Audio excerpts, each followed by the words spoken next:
pancakes were really good. But years ago it said they have trouble getting people to volunteer to come in to work. Test. But pancakes and stuff was good Sunday. Sounds like we have to. Yeah. It's not like, yeah, choice like the rest of the day. Yeah, I mean, we could, today.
welcome. I don't have my script here. I usually have that about where we are and why we're here.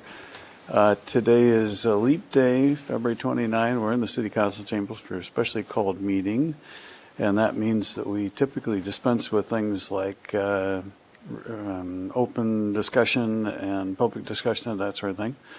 But I'm glad to see we've got a pretty full house here, and the purpose is to have a reminder from our League of Cities about what it means to be a city councilor and mayor, to talk about open meetings laws and things like that.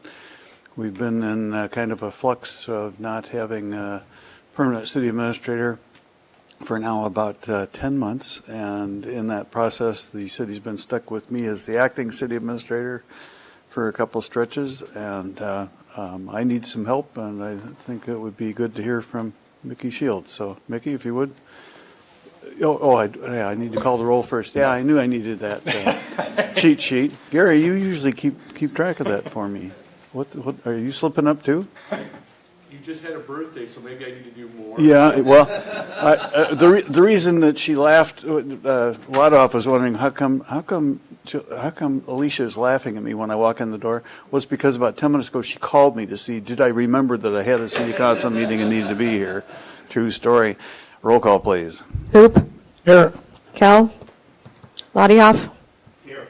Mitchell. Here. Nichols. Here. Schneider. Here. Thompson. Present. For the record, I did tell her I was just putting my coat on and was on the way. But Mickey.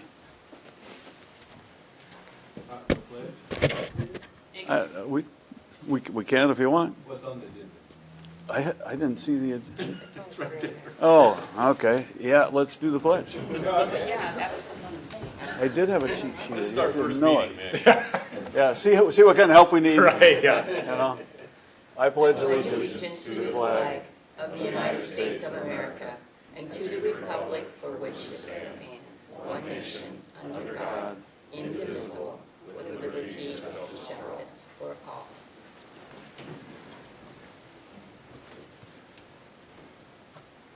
Okay, now? I'm joking. Oh, go for it. Well, first of all, thank you all for having me. I'm Mickey Shields with the Iowa League of Cities. I am the Director of Membership Services for the League.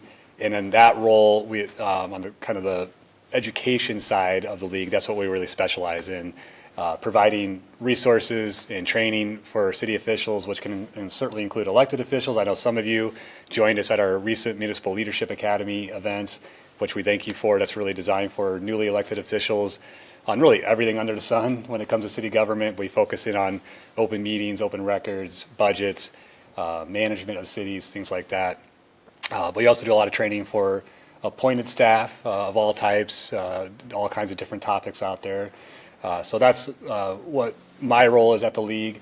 When we're not doing that, usually I'm in the office taking calls and emails from everybody. Again, elected officials, appointed staff, small cities, big cities, anyone out there. That's what we're there to do, help you all do your jobs as best to your ability. So again, thank you for having me. I also want to point out a dear friend and one of my mentors, Cindy Kendall, is in the room, Hall of Famer at the League of Cities. I don't want to embarrass her, but it is something I enjoy doing. But truly, one of the legends in the state, honestly, as in the city clerk and finance world. She knows city government as well as anyone I've ever been around. I learned a tremendous amount from Cindy through the years, being on the road together, doing workshops and classes. So I understand that she's going to help you guys out in a consultant role of some sort. You're in excellent hands with Cindy. And so I just wanted to acknowledge her because it's just, I enjoy making you blush a little bit, but it's true. She's just, anyone who's worked with Cindy would tell you that she's just a tremendous resource. And so again, you're in good hands with her. So for my role today with you all, I just want to really make it your session and answer any questions you have. I can certainly get into anything you want me to. I know we would talk about open meetings. We can talk as much as you want about that, sort of the role of city council members.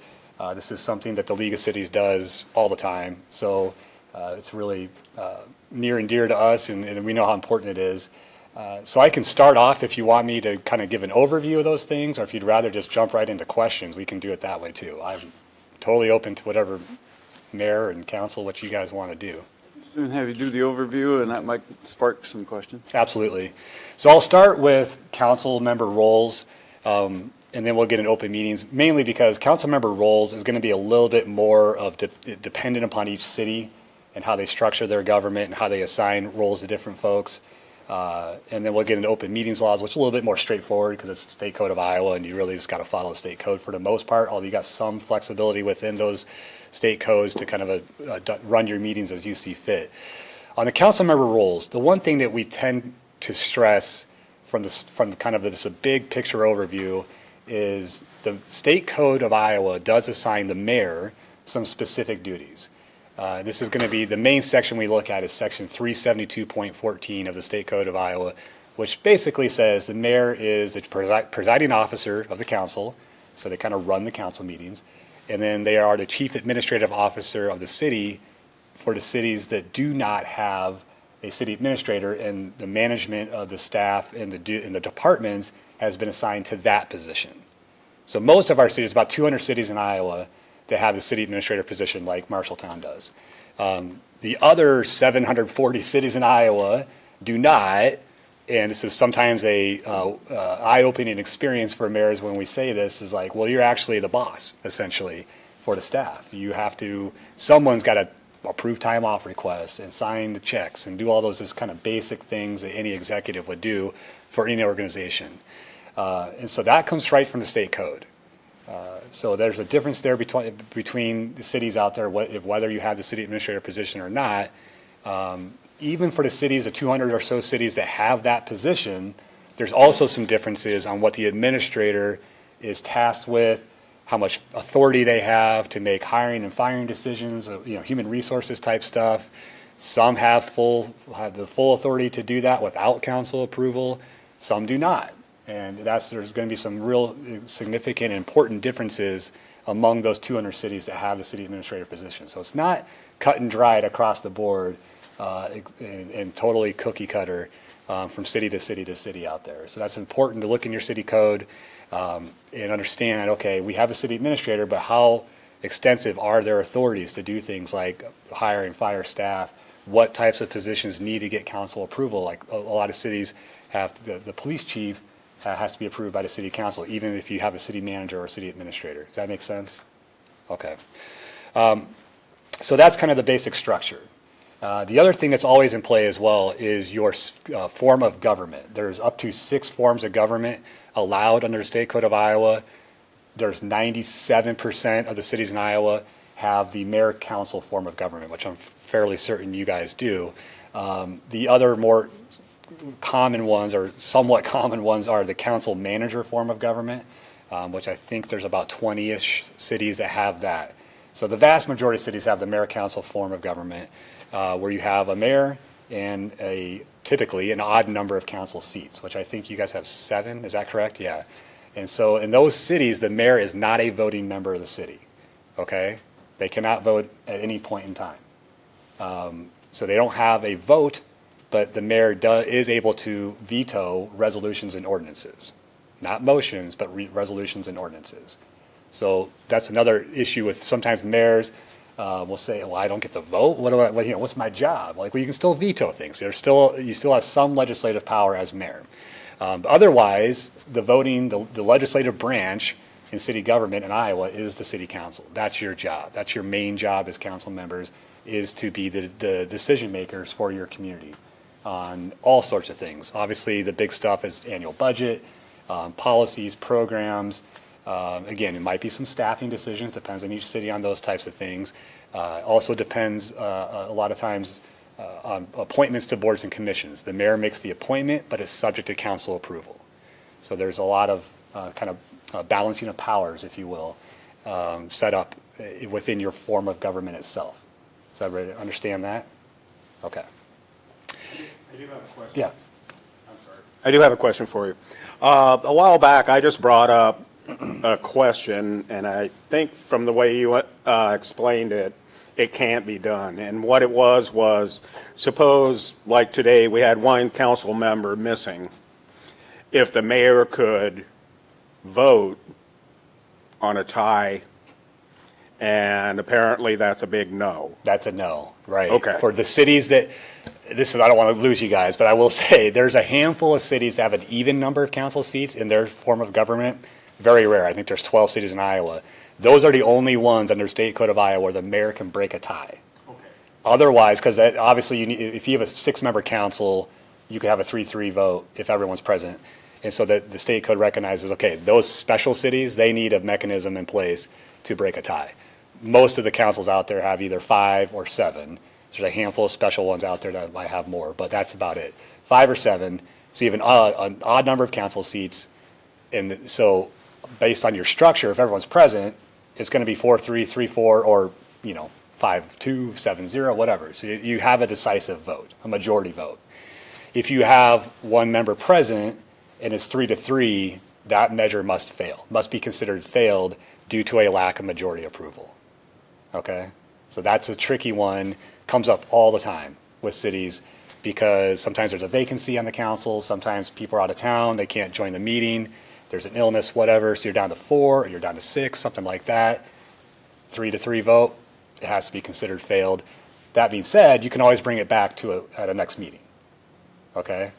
And some cities have council rules of procedure that dictate who can bring back a vote for another try.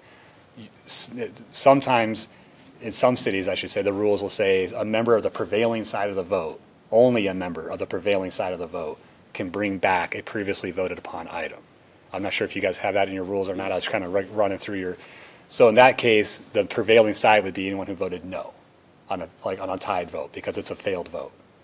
So they can still bring it back, and I usually encourage cities to do that so you want some clarity. If it's 2-2 or 3-3, obviously there's some divide among the council. You need that 5th member or that 7th member to get this matter resolved.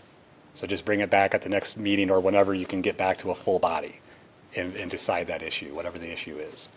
Good question. Yep. So that is the real heart of what council members are expected to do. You represent the public, obviously. You need to engage the public, talk to them, talk to your citizens, talk to your business owners, your friends, your neighbors, and figure out what you want from your city. That's part of the job. You're out there representing the community, representing the city, but you need their input to make informed decisions. But at some point, you hold your council meetings and you vote. You represent those constituents to the best of your ability, and you vote on everything that comes up at any level of city government. You're going to have all kinds of different things on your council agendas, and that's the job. That is really the job. For most city councils, that's it. Okay? You might also have council subcommittees. I'm not sure if you guys have council subcommittees. Some cities will create council subcommittees to study finance, city finances, or personnel. Those are probably the 2 most common ones that we see, where you might have 2 council members, less than a quorum of the council, go off and study the city budget, and then come back to the council with some kind of recommendation on the budget, policy recommendation. Even those subcommittees, though, even though they're less than a quorum, those subcommittees are still likely going to be considered a governmental body under the open meetings law, which we'll talk about here in a second. And so sometimes councils think that's a way to kind of have private conversations to study some really prickly issues, controversial issues outside of a public meeting. I always say, careful now, because the open meetings law, those subcommittees are likely going to be considered a governmental body. And even though it's only a couple council members, they still need to follow all the open meetings laws. Post an agenda, hold it in an open meetings fashion, just like this, and you're good to go. So it's fine to use them, but you still got to be cautious of the open meetings law. So that's, again, dependent upon the city, whether they have council subcommittees or not. That might be another role for council members. And that's really, for the most of our cities out there, that's it. That's your role. You're the legislative branch of the city government. You act in council meetings, making decisions, voting on the business of the city. I'll leave it at that. Any questions about council member roles or the mayor?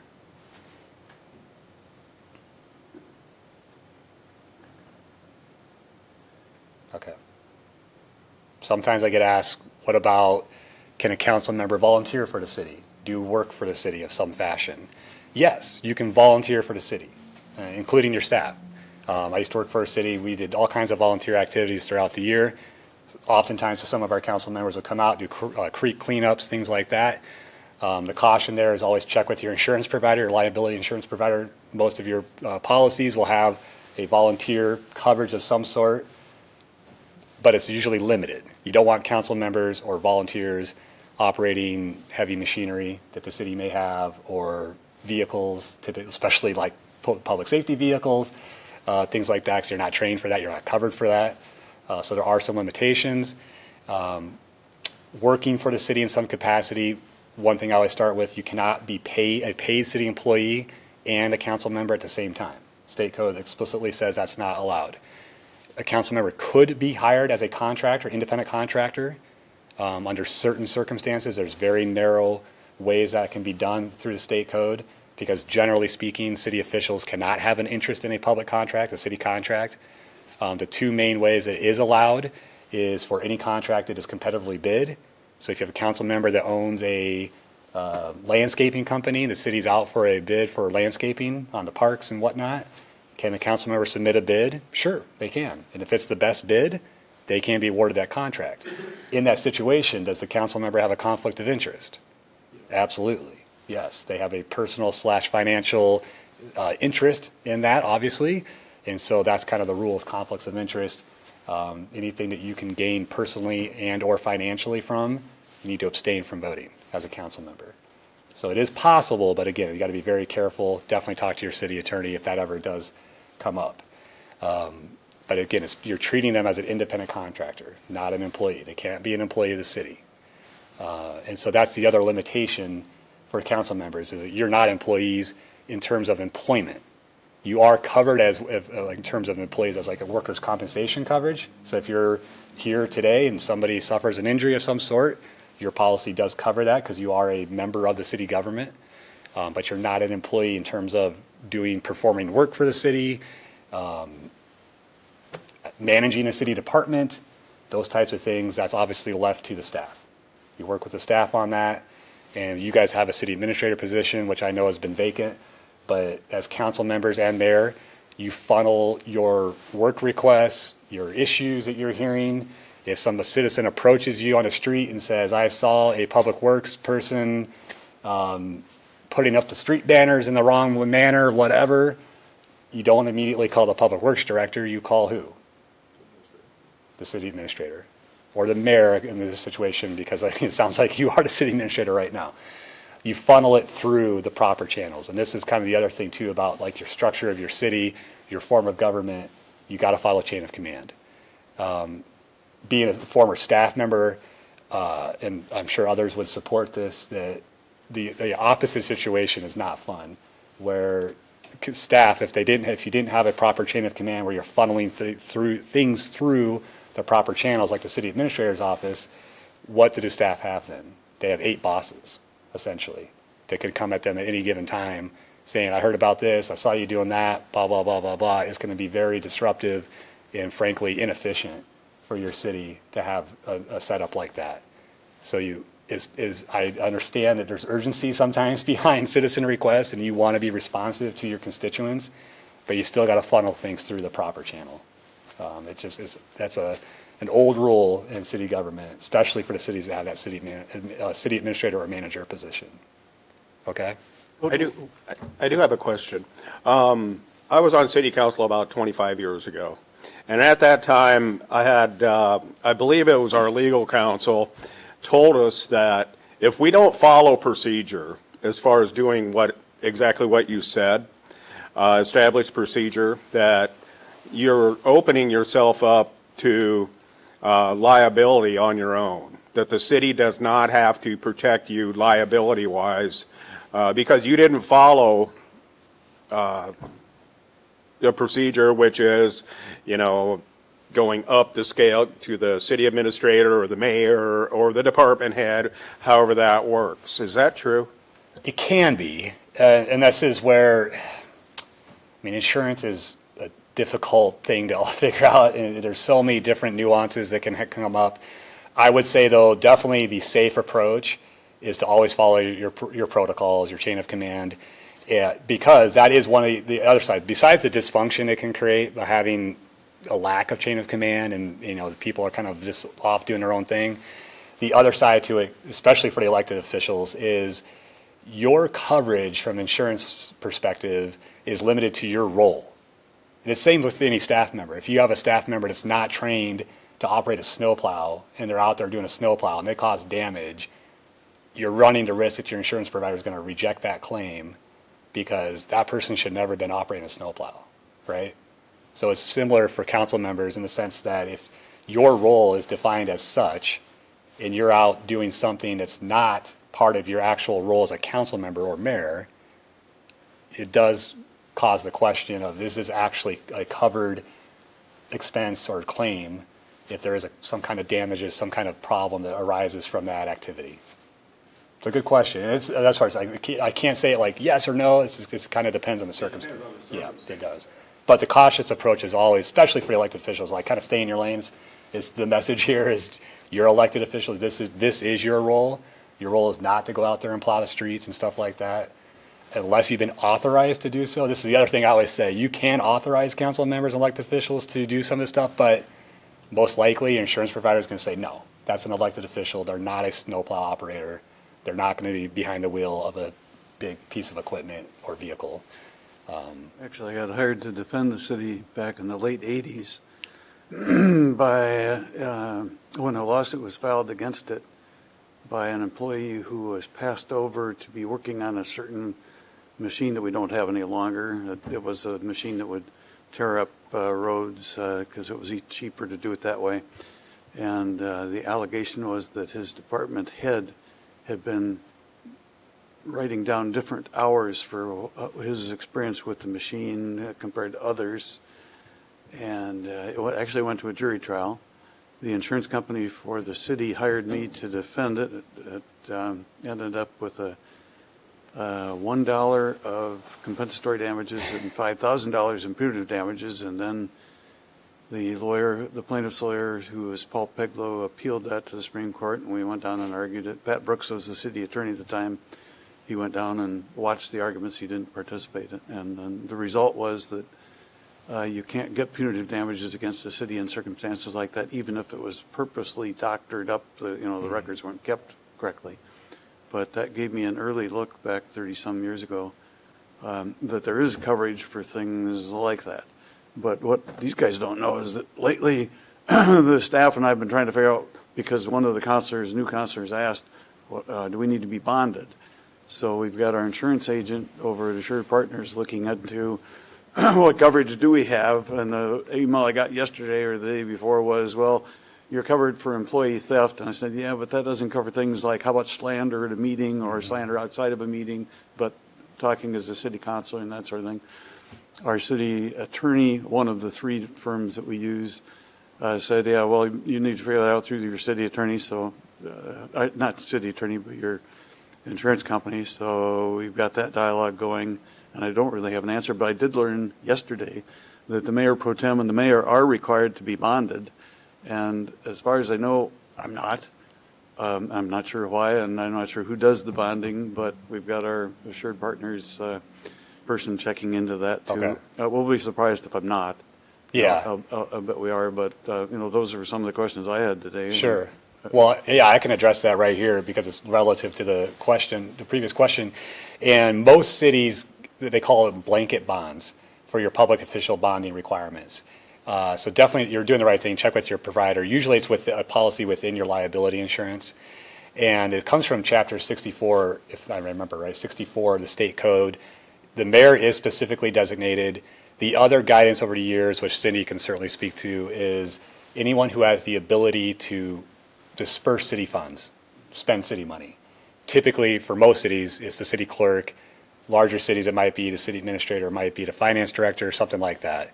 The smaller cities that don't have those positions, the city clerk is kind of everything. And so they, pay all the bills, accounts payable, payroll, all that stuff. So if you have the ability to spend city funds, you're also going to be included in that blanket bond. Mayor pro tem can be as well, is fairly common for that, because if the mayor is absent or the mayor's seat is vacant, obviously the mayor pro tem steps in, and they would be the one being the second signer on checks for the city government. As far as I know, I'm not on any signature card to sign checks or Okay, anything yeah, else. some I think cities, pro the tem mayor is the second, you always have two people sign checks. That's the- But I am, if we are required to have a bond, I want to make sure we do have it. I don't know if it's through IPNIC or whatever Okay. that carriers call it, or through our insurance through Assured Partners, but they're checking into it, and we'll find out. To get back to by the way, we never had to pay the $1. Paul Peglo, I still owe Paul Peglo and his client $1. what would today's I wonder what value the of that interest would dollar be on be? that. Yeah, it was 10% back then. I'm collecting for Paul. Yeah, right, yeah. Maybe $100 in today's Well, good luck, because dollars. he's down in Florida for the next month or so. Oh, they come back for the Big So 12. my question is, you're saying for bonded, the rest of the council would not be, because we don't directly spend money. Yeah, the idea behind these blanket bonds, it's basically insurance for errors and omissions. That's really what it's designed to do. Protect the city against some kind of erroneous check being cut or some sort of error being made, things of that nature. Very common for any organization, really. But it is mandated by the state code for city governments to have that. So, and I don't know of any harm of having the council. Looking back to saying, I don't know of any cities that have the council covered in their blanket bond, mainly because there's no need for it, frankly, but I don't know if there's any harm in it either. So can councils, if somebody opposes a decision a council made, can the council be sued? Well, I'm sorry, what's that? Can the council be sued? Well, I always say this, you can be sued as governmental entities are pretty easy targets for any lawsuits. So I would never say like you can't be sued. Like you can get frivolous lawsuits galore. I mean, that happens. Now a frivolous lawsuit is going to get tossed out pretty quickly, but you as a city council, the biggest exposure you have is not just city council, city government as a whole is negligence. Okay, so you do have limited liability. State code also provides governmental entities what they call like limited liability exposures, except for negligence. And usually it's more like your public infrastructure is where you might be negligent if you haven't maintained sidewalks or park features in a reasonable fashion, and now it's caused an injury of some sort, right? And so that's probably your biggest exposure as a city government. In addition to some council members, employees that act in some kind of negligent fashion. So those are the things that can trigger a lawsuit that's actually got some weight to it versus more frivolous stuff. So your actions as a body, your voting matter, you're fine. Unless you vote in some fashion that would be considered negligent. But that's pretty rare in my experience. Just voting itself, you're fine. This is kind of slides in the open meeting side. But if you vote to use like an illegal closed session, now that's a different matter. That would be more of an open meetings violation that you voted to use a closed session. Anybody who voted to use an illegal closed session could be investigated and pursued for enforcement by the Iowa Public Information Board. So there are certain, this is another one, it's a nuanced answer because of different circumstances, but generally speaking, simply voting on a matter doesn't create exposure for the city. Does that make sense? Generally speaking, and protection Generally are two different speaking, things. right. As a lawyer, I can tell you there are a lot of frivolous lawsuits out there, and they're not easily, you don't extract yourselves easily from them, Right. honestly. I sued the city about 15, 20, maybe 25 years ago for a client who had a commercial building, and when the city was changing the contour and direction of Lincoln Way, the contractor dumped a lot of mud into that building and caused a lot of trouble. That one was bounced out by summary judgment because the city had some protections under its exemption. So I am curious too, whether these folks up here have the same kind of errors and omissions protection by the city if they're acting in the ordinary scope of business and they're not doing anything that is beyond that. Similar to if they were on a board of directors of Emerson or Lennox or someplace like that. If you know and you can address that, I think I'd like to hear it, but they might Sure. take some comfort in what that is too. Yeah, you are. I mean, that's the biggest thing, and that applies to every city official. If you're acting within the scope of your duties, by and large, that you're going to be protected by the state code with the limited liability. And I'm forgetting the chapter right now where that it all exists, but it's like 571 or something like that. But it's in there somewhere, and that does, as governmental entities, you just have some sort of umbrella coverage, so to speak, via the state code if you're acting within the scope of your duties. And that's the key phrase, within the scope of your duties. If you step outside of that, again, it includes staff, and you do something that causes damages in some fashion, now you've got an exposure. So that's part of the training, especially with your city attorneys out there. They know this stuff really well, and they get training to advise their city clients properly, because this stuff can get pretty messy pretty quickly. But that's the biggest thing they'll tell you is act within the scope of your duties. You're going to be pretty well protected given the state code. Can I run two scenarios by you? Sure. Or actual what happened? One was years ago, one of the top department heads wasn't pleased with the relationship with the city administrator, and went around and talked to the city councilors about it, and I was one of those. And my reaction is, oh my God, if I were in a corporate setting, you'd be fired automatically for going around your boss. But then, because we're a city, it's kind of weird trying to figure out, well, who is the boss? Is it the city administrator, or is it the mayor? And shouldn't you be allowed to talk to the councilors or not? Yeah. I predicted that this was not going to go well for her, and it didn't, and we replaced her. Tell me what should happen if that does happen, or what should a department head do if I, as the city administrator, am screwing up? Sexual harassment's kind of an easy one. They would go to our HR person probably, but if they don't like the way I talk or chastise them or threaten to fire them or something like that, what can they do, and what should the city councilors' roles be if they start hearing from staff people? Sure. Yeah, I mean, under normal circumstances, even complaints of city administrators, doing something that they don't like, they need to have a channel to go to that's safe. And I would usually say the city attorney. That's the city attorney is kind of the intermediary for all of you guys. They're supposed to be impartial, of course, and just, okay, you can trust me because I'm the attorney. I'm going to take this issue seriously. Depending on this or that, I will follow up with the mayor, or I'll follow up with the council, and maybe do a sit down, maybe do a closed session if it's something that's quite serious. Kind of depends again on what the issue is. So employees can complain about everything under the sun, and this is not just city government; it's every walk of life.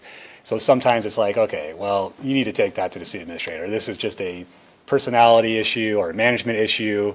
I hear you. So if you get approached as a council member by an employee, I think the great majority of the time, you're probably going to just redirect it to the city administrator themselves and say, no, that's just something you two got to work out. It's like any organization. Our CEO is meant to take on these types of complaints, and you guys just got to work it out. That being said, city government is unique in the sense that you all oversee the city administrator, right? I mean, you appoint them, you evaluate their performance, you may terminate them when cause is needed, or when that is needed. And so you do have obviously a vested interest in the entire city, down to the rank and file employees and everything that's going on out there. And so it's not like you can just kind of like shuffle it down and just say, yeah, deal with that. That's not for us to deal with. You do have to have your ears open and your eyes open and okay, make a good decision on, is this something that really needs to come to the council level or not?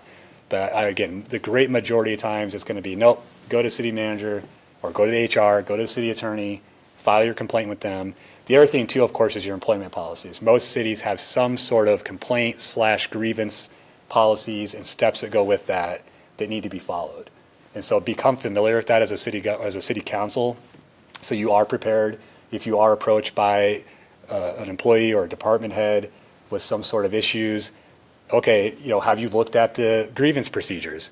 Why don't you follow that? Typically, those start with HR or the attorney So that's why I'm referencing those folks anyways, is like, most of those policies say, you take them here, right? You take them there to that person or that office, file your complaint, and then there's steps after that that they follow with their role at the city. So that's typically how it's going to be handled. As the mayor mentioned, there's some certain things that are quite serious, harassment of any type.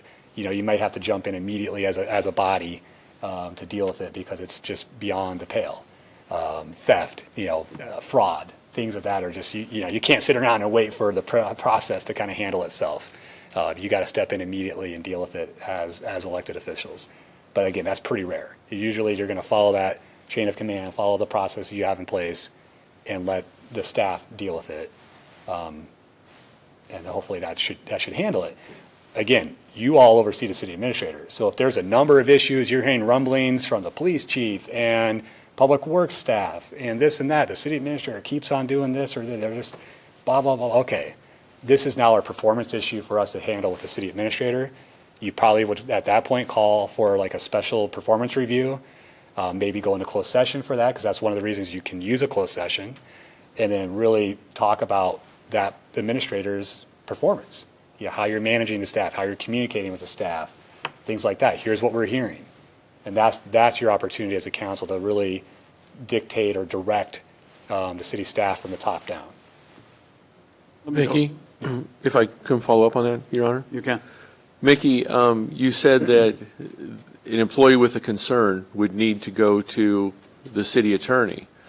What if they can't get past the gatekeeper to get to the city attorney? Can you touch on that?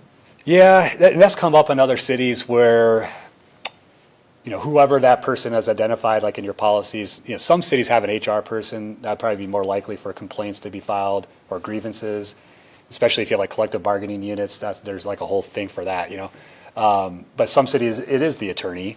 And sometimes they might look at that initial complaint, whatever it is, and say, it's frivolous. I'm not going to investigate. It's not worth my time. And that does happen, right? There's staff out there who are just complainers. And everyone knows that there's nothing we can do to make you happy. And so I'm not going to sit down with you again and go through another complaint procedure because it's just not worth it.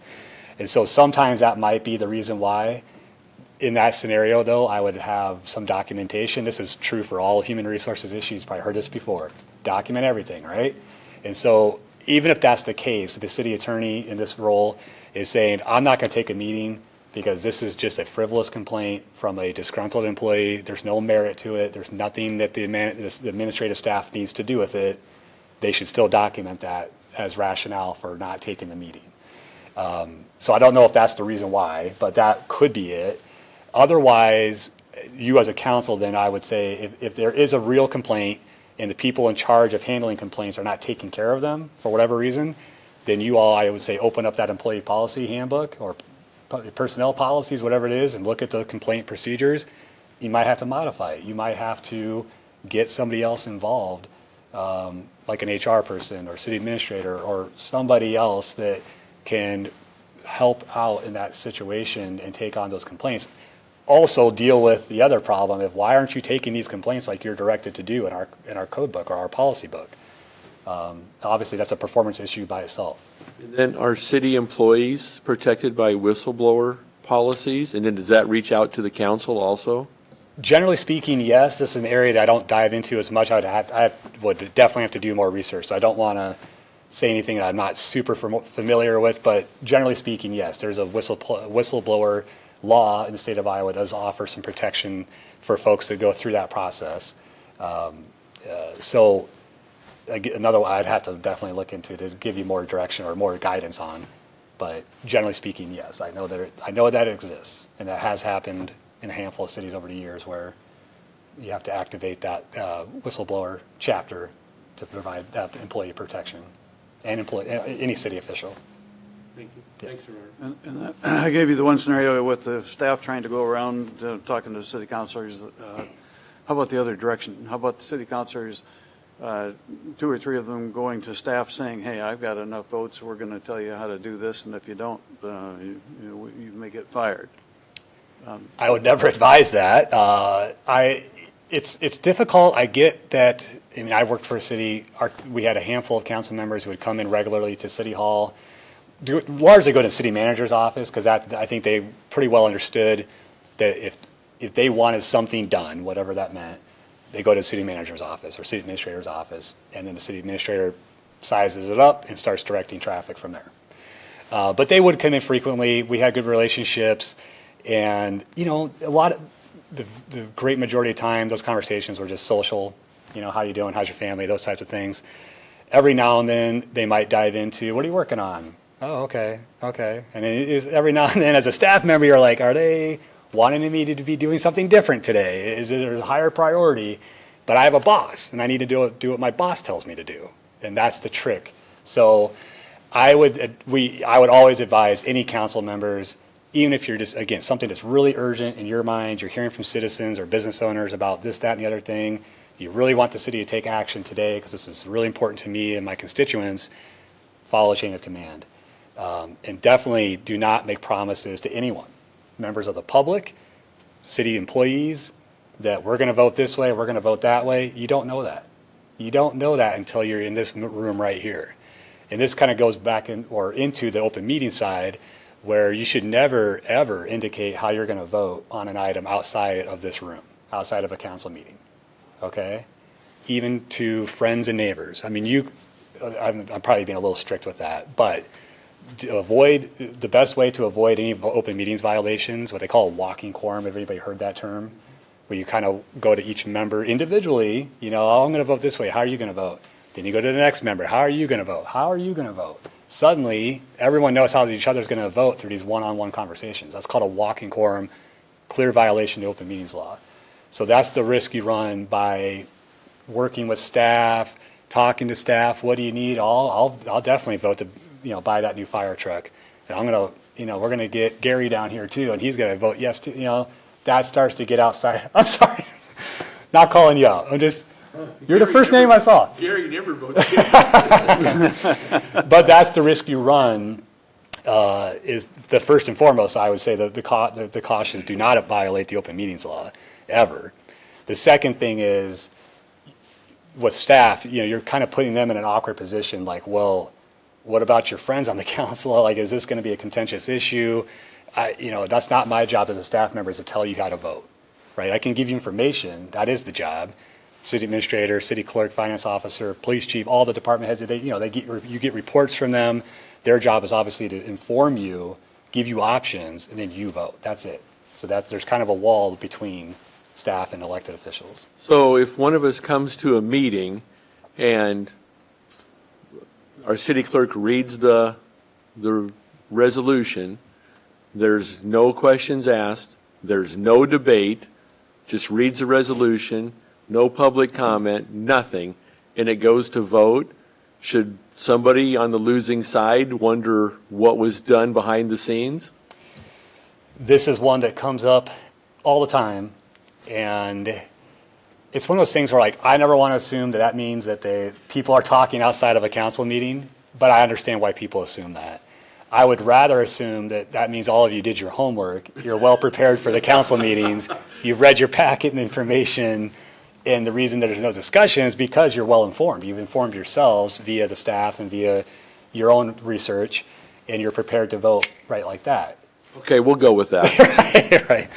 But I get the concern. I get that, and this does happen. And that's one of the probably most common open meeting violations that we see is these outside of council meeting discussions, which I would be honest, I think most of it's innocence, especially in small town Iowa, everyone knows each other.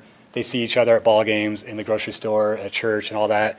And it's easy for council members to slip right into oh, we got an agenda item coming up on the new engineering contract. I really like that firm. Yeah, okay. Oh, that's you kind of know how people are going to vote at that point, right? So there is some of that that just happens in everyday life, but I don't condone it. I understand it's real life, but you still got to be, always fall on the safe side of this stuff, and just, you can say hi to each other outside of these walls. You can be social. Do not discuss city business. That's the safest thing you can do as a council. And then you come to council meetings, do your homework. I'm not saying don't do your homework, but that is the time to ask questions of each other, of the staff, have a good debate when one is needed, and then vote. I mean, not everything's a contentious. Some things are so, routine that you don't need to talk about it. It's simple. But some things do merit a lot of discussion. If one or two counselors are doing a lot of investigation, but it takes a lot of staff time, can it get to the point where the staff needs to say, hey, I have to get back to work, or this is taking too much time, or report up to me as a city administrator, or report to me as the mayor? Are you hearing that in other cities? Oh, yeah. What recommendation do you have to staff and to counselors about that? Well, this is a really hard aspect for both sides, because from the council member side, you're probably just trying to get informed and build a relationship with your staff at the same time. Totally makes sense. For the staff, it is hard these are your bosses, ultimately. Even for cities that have a city administrator, everyone understands the elected officials run the town, right? You guys have the power, the authority to do everything. And so you want to be responsive. You want your council members to have faith in you, that you're going to work hard for them, for the city, and be responsive to everyone's needs. At the same time, you have a list of things to do, and you don't have an hour or two to just deal with council members on everything that they come up with, right? So it is a balancing act. For the cities like you guys that have a city administrator, if staff are getting into too many conversations with elected officials, obviously you go to the city administrator and say, I love our council, I want to work for them, I respect them, but they're coming into the city hall, or they're coming out to the work site too often, they're causing our crew to slow down, they're getting in the way of things, we just got to find a better way. And so it's up to you guys, of course, in that situation, but this is where, as council members, again, it's hard for you to you want to be engaged, I'm sure, but respect the chain of command. If you really have something important, you can say hi, of course, to staff. You should say hi. You should have a good relationship with them, but just be mindful of that. Keep it short. If there's something that you really want staff to dive into, take it to the city administrator's office and say, okay, I really want staff to focus or think about X, Y, Z. That's the best way to go about it. Efficiency is the key here, right? Think about it in your own work lives, businesses you might run or something. What is dysfunction, or what causes inefficiencies is things like that, where people slow work down because they're getting off their list of things to do, right? We all have our list of things to do. And so if you get a lot of interruptions throughout the day, and city government is full of interruptions just by the nature of things. So you already kind of have that. You don't need additional interruptions throughout your day. So what's the question on that? So some of these items have many pieces, and you get your packet that is pretty brief. So what is your solution to getting more information? You're saying go through the city administrator, or go through Joel in this case, and they go through whatever the end source is and answer our 400 questions, right? Yeah, generally speaking, that's how it should work. In some cities, that might extend to the department heads, like police chief. Again, depends on your city, your chain of command, and how you structured things. Most cities that have the city administrator position, it's all going to go through that position, and then they will delegate from there. Some cities may allow, police chief can be one-on-one conversations. That's fine. You can ask for information from the police chief, or the public works director, or the fire chief, and so on. Again, that's where it all depends on your city and how you funnel things. But you typically say, city administrator, I've got 7 questions. The city I used to work for, again, some of the council members would come in prior to council meetings, and our city manager would just kind of block off certain mornings throughout the week to say, just kind of like a Q&A session with my council, because that's my job as city manager, is to get them informed. And so we have hour-long coffee meetings with different council members throughout the week, just to have those informative type discussions, and they can answer all their questions, or ask all their questions, and be prepared. So that's, again, it's totally your choice to make, but those are things that I see that work pretty well. We have 2 real-life questions that are involving the open meetings laws, and then we're getting inundated by FOIA requests. We don't have a big staff. We don't have a lot of time to do that. And so back to the open meetings things. The recent one was the chief of police is trying to lead our effort to educate the public about the upcoming election next Tuesday, about renewing our local option sales tax. there was a meeting at the library, and he said, hey, we have to be careful that no more than 3 counselors are at this meeting or we might violate the open meetings laws. We're going to have another educational thing at the library, and on that one, we got a legal opinion that no, actually, if we are not conducting business, we do say we're going to be there, all 7 can be there. Yeah. And so, which was right, or what going forward for something like that, what happens? We've had a couple other things where the chamber's invited some people. I think there was a blanket invitation to come, would city councilors like to show up at this Debbie Durham event? Yeah. Do we have to worry about having more than 3 there if we're not actually conducting business or not? Right. So that's the difference. The state code, section 21.2 gets into what is considered a meeting. It talks about, obviously, this is a council meeting. We all know what that looks like and feels like. You got to post a notice and open to the public, take minutes, publish minutes, all that good stuff. The state code then does allow for some common sense gatherings. So it calls them social or ministerial purposes. Okay, so when you're invited to ribbon cuttings, ice cream socials as a council, because you're elected officials of the community and they like to have the town's leaders come to those types of events, totally fine. First and foremost, do not discuss city business as a quorum, right? So that for you guys would be 4 or more. That's the first lesson we tell council. So yeah, all 7 of you can be there plus the mayor, and you can do the ribbon cutting, the handshaking, the photo op, totally fine. Put the shovel in the ground, all that good stuff. Okay, do not discuss city business.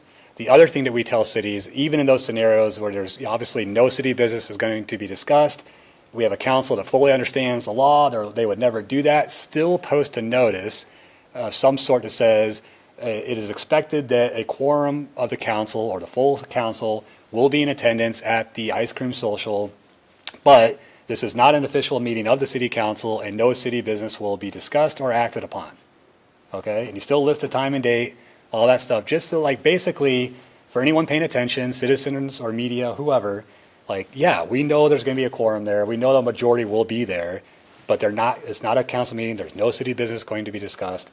Then you got to follow through and do not discuss city business. I'm obviously being repetitive, but that's on purpose. You just can't do that. As trying as it might be or as impulsive as you might, I forgot. I got to talk to you about that thing. Don't do that. Don't do that. I Okay? think that is what Alicia did at that last one at the library. So we know the drill kind of. Okay. We'll follow that from Sure. now on. How about the corollary problem with, if you email more than 3 at a time, or somebody hits reply all when 7 get the thing, how do we walk that tightrope? Yeah. Because I was asked once by a city clerk, how do I remove reply all from the email systems? Because that's the risk you run. In this day and age, it's become probably the biggest growing concern within the open meetings law because of the ease of using reply alls and group text messages. There's all kinds of communication devices and apps these days that you can use, which are good. Obviously, it's for efficiency and so everyone can get information really quickly, but it does allow or open up an opportunity to have deliberation outside of a council meeting. To that point, a lot of cities now at the bottom of their email addresses, when they send, the clerk will send something out to the council, like, here's the meeting packet, or here's some information from the city attorney about that legal matter. At the bottom of that, in their address section, they'll say something like, do not reply all. Doing so could violate the open meetings law. Okay? So at most, you can say, accepted it, thank you for the information, right? Same goes for council or mayor. You can be approached by a citizen with a really important, timely issue, and you need to get information out to the council and staff immediately. Send a group email and just say, information only. Talk to so-and-so about the issue down the street here. Next council meeting, we likely need to address this. Do not reply all. This is just for your information. That's it. So we kind of call it one-way traffic. Don't make it two-way traffic or 8-way traffic. That's when you can start to get into the open meetings law violations. Because deliberation is not just voting, it's also deliberation. Deliberation is not really well defined by the state code, but I wouldn't chance it by having some kind of back and forth, even if it's just information that you're sharing with each other. It just looks bad to the public if it ever got out there that, they're having lengthy emails where, all council members are on it. Another thing that came up recently that I thought we ought to address is talking about staff at at open meetings, and we had some discussion that included performance of a department head. We actually, after the departure of one of the city administrators, had some talk about whether that person was going to be fired or not. Can you address confidentiality and the exposure to the council if we start going public on things that probably ought to be in a closed session? Yeah, this is another aspect for elected officials that is, I think, especially for newer ones, that is pretty difficult to wrap your head around, because city government is transparent at heart. Obviously, open meetings and open records is super important, and you always got to follow that. But it's also tricky because you might sometimes have controversial issues like staffing or other things that you really don't want to do in public if you don't have to, because you have to make some very difficult decisions, and someone's going to feel the brunt of that in some fashion. So the state code does provide the use of closed sessions for very narrow purposes, one of which is employee matters, where the employee has requested the closed session first, okay? The other ones that some councils will use, the more common ones, would be if you're involved in a lawsuit or a lawsuit is being threatened, is imminent, you can go to closed session with your attorney to talk about litigation strategy. And then the other one is probably most common would be real estate matters, purchasing or potential purchase or sale of real estate. You can go to closed session for those prior to the sale. So to get to your matter, Mayor, employee issues in general are pretty confidential. Put yourselves in their shoes. And so when a council is going to be involved in an employee performance discussion, probably 99% of the time, you're going to do that in closed session because both parties want it. The employee wants it, so does the council. So you can have an open, frank conversation. And even for a really good review, it's still a very personal matter for the employee to have their review done. We've all been through employee reviews, I'm sure, and it's even a very good one. It's still very personal. And so the state code supports that. You don't have to use one. You don't have to use a closed session for those, but most do because of that. They want to protect their employees, so to speak, and that helps build morale, helps build a good culture that the council supports them. You're not out to get them. You're not out to hang dirty laundry in public when you don't have to, because there's plenty of other things that you do have to, being a city government. The other thing, too, as council members, that comes up, this is related to this with confidentiality, is confidential records, whether that's employee performance records, medical records, other things like, again, records related to litigation. They're identified as confidential records under the State Code of Iowa. This is section 22.7 of the state code, and you have an obligation. This is not a request or a choice you can make. You have an obligation to keep those records confidential, okay? So if you get access, as council members, you have access to pretty much everything. You may need to look at a past employee's performance review to kind of figure out where do we things stand, what happened in the past, why are we at the place we're at now. So you get access to those confidential records, totally fine. Your job then, as a city council member, is to keep that confidential. You can't share that with anybody, okay? Because doing so would be a violation of the open records law. So it's a big responsibility, no doubt, but that is part of the job. Is that understood, or more questions? Yeah. It kind of goes along this line.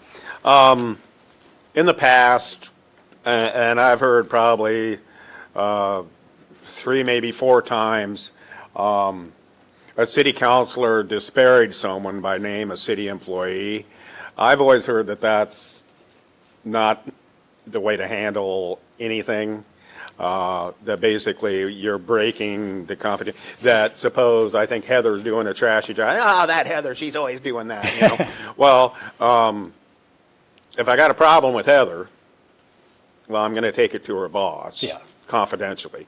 That you don't call into question someone's work ethic or anything by name or their job title.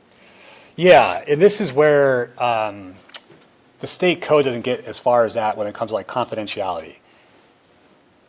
You could, as a council, do a performance review in open session. I've seen that happen. It's awkward, but it could happen, okay? You could call out staff by name in a council meeting There's not, that alone wouldn't violate the open records law or open meetings law, but the open records law. Now, if you obviously take their performance review evaluation form and their medical records and put, okay, that's a clear violation. That's a different story. But simply disparaging a council or a staff member by name in a public meeting is not a violation of open meetings law. What is it in violation of? Probably good workplace practices. Think about, again, as your staff, would I want to work for an employer, any employer, where I could get so publicly harangued by my superiors? Those things are done in private, and that's for a good reason. Building good workplace culture and morale. Because again, even if I did screw up as a staff member, I already know I did, right?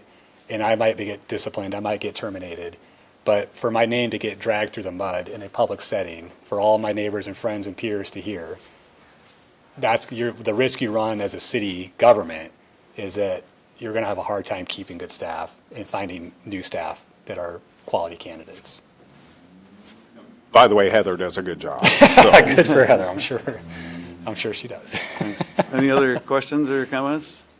I know we're hitting that clock's ahead, I think, a little bit, but we're. Your Honor, if I may. You may. Mickey, my niece was listed as an employee in a proposal to get a contract from the city.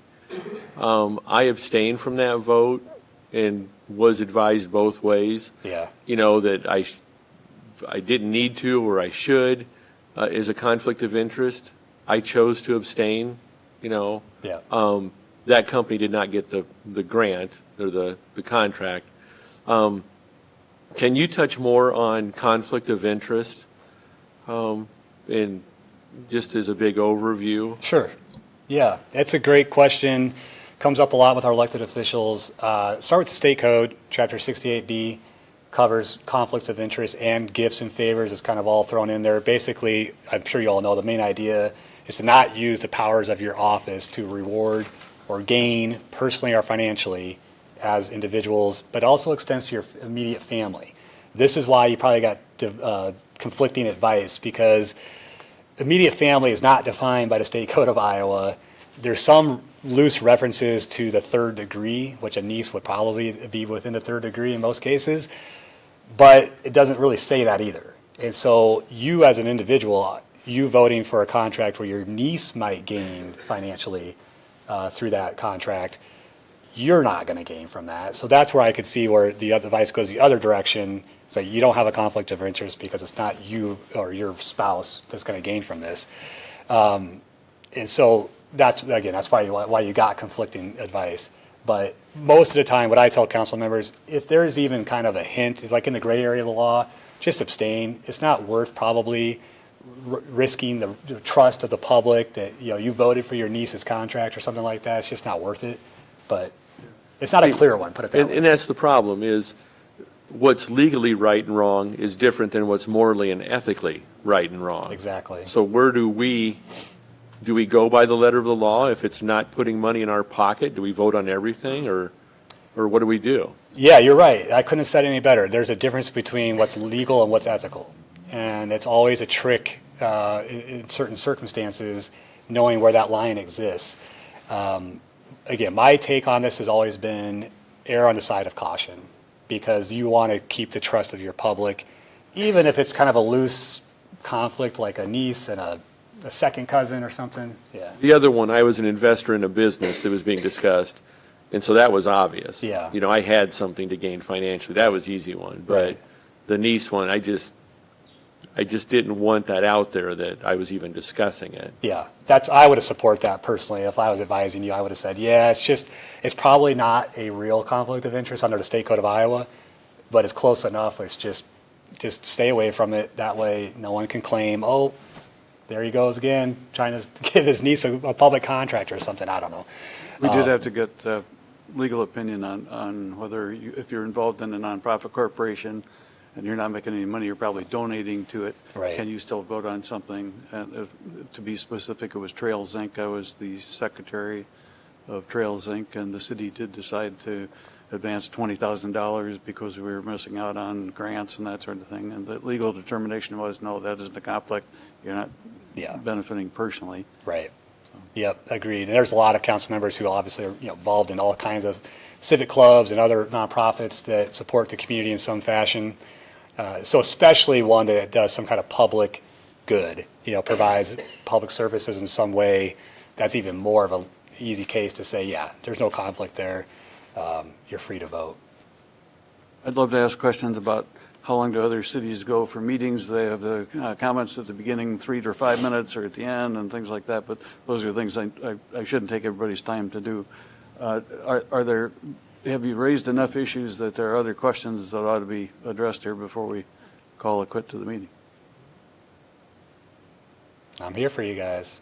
I Anything appreciate on your that. mind? And I assume we can track you down and call you through the League of Absolutely, Cities. yeah. As we wrap up, I will just always encourage you to contact us. That's what we're here for. That's why the league exists, really, is to support you all.